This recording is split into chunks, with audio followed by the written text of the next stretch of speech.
मौके पर पीएम मोदी संबोधित कर रहे हैं। असीम सामर्थ्य की चर्चा करती है। इसलिए ऋषियों और मनीषियों के शब्द ये केवल उनके विचार नहीं होते, ये उनके चिंतन, उनके अनुभव और उनकी साधना का सार होता है।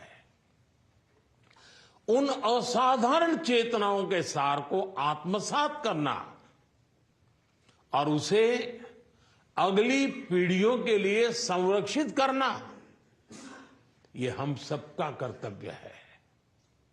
आज इस तरह के संकल्प का जितना महत्व आधुनिक संदर्भ में है, हमारी परंपरा में भी इसकी उतनी ही प्रासंगिकता है।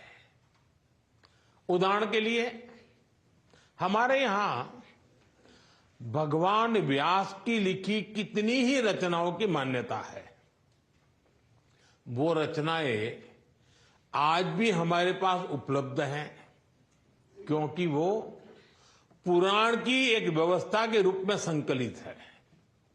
इसी तरह complete work of Swami Vivekananda, doctor Baba Saheb Ambedkar writings and speeches, Deendayal Upadhyaya संपूर्ण वांग्मय, आधुनिक समय के ऐसे संकलन हमारे समाज और एकेडेमिया के लिए बहुत उपयोगी साबित हो रहे हैं। थिरुकुरल को भी अलग अलग भाषाओं में अनुवाद करने का काम जारी है।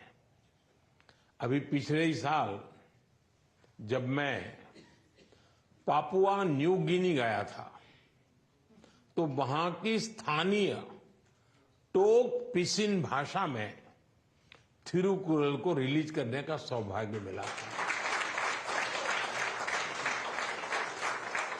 इससे पहले यहीं लोक कल्याण मार्ग में मैंने गुजराती में भी थिरुकुरल के अनुवाद को लोकार्पित किया था।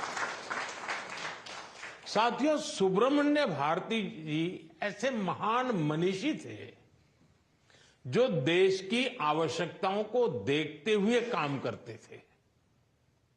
उनका विजन उतना व्यापक था। उन्होंने हर उस दिशा में काम किया जिसकी जरूरत उस कालखंड में देश को थी। भारतीयार केवल तमिलनाडु और तमिल भाषा की ही धरोहर नहीं है, वो एक ऐसे विचारक थे जिनकी हर सांस मां भारती की सेवा के लिए समर्पित थी। भारत का उत्कर्ष, भारत का गौरव, ये उनका सपना था। हमारी सरकार ने कर्तव्य भावना से भारतीयार जी के योगदान को जन जन तक पहुंचाने के लिए हो सके उतना प्रयास किया है। 2020 में कोविड की कठिनाइयों से पूरा विश्व परेशान था, लेकिन उसके बावजूद हमने सुब्रमण्य भारती जी की 100वीं पुण्यतिथि बहुत भव्य तरीके से मनाई थी। मैं खुद भी इंटरनेशनल भारती फेस्टिवल का हिस्सा बना था। देश के भीतर लाल किले की प्राचीर हो या दुनिया के दूसरे देश, मैंने निरंतर भारत के विजन को मां कभी भारती के विचार के जरिए दुनिया के सामने रखा है। और अभी श्रीनी जी ने उल्लेख किया कि विश्व में जब मैं जहां गया मैंने भारती जी की चर्चा की है, और उसका गौरवगान श्रीनी जी ने किया। और आप जानते हैं, मेरे और सुब्रमण्य भारती जी के बीच एक जीवंत कड़ी, एक आत्मिक कड़ी हमारी काशी भी है।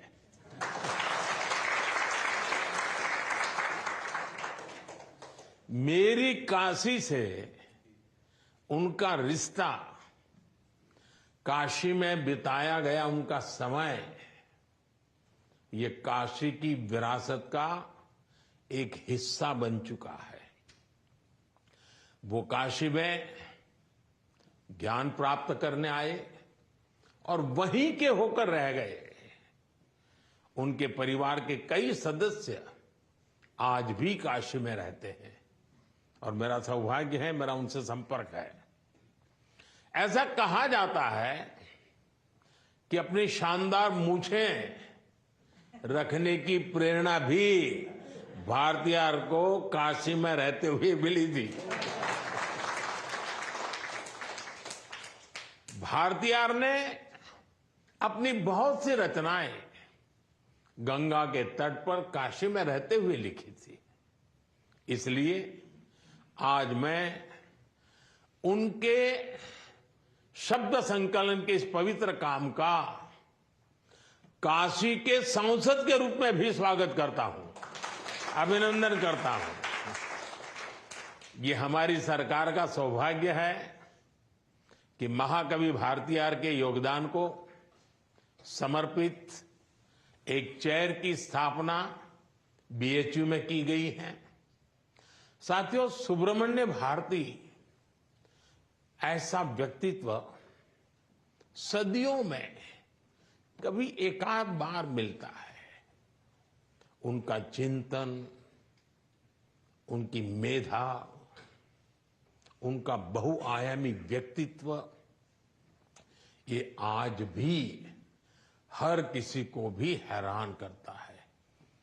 केवल 39 ईयर के जीवन में भारती जी ने हमें इतना कुछ दिया है जिसकी व्याख्या में विद्वानों का जीवन निकल जाता है।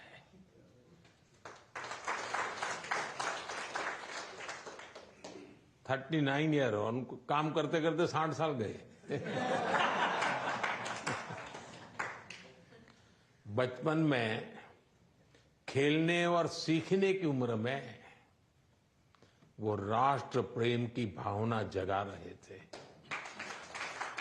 एक और वो आध्यात्म के साधक भी थे, दूसरी ओर वो आधुनिकता के समर्थक भी थे। उनकी रचनाओं में प्रकृति के लिए प्यार भी दिखता है और बेहतर भविष्य की प्रेरणा भी दिखती है। स्वतंत्रता संघर्ष के दौरान उन्होंने आजादी को केवल मांगा नहीं, बल्कि भारत के जनमानस को आजाद होने के लिए जगजोरा भी था।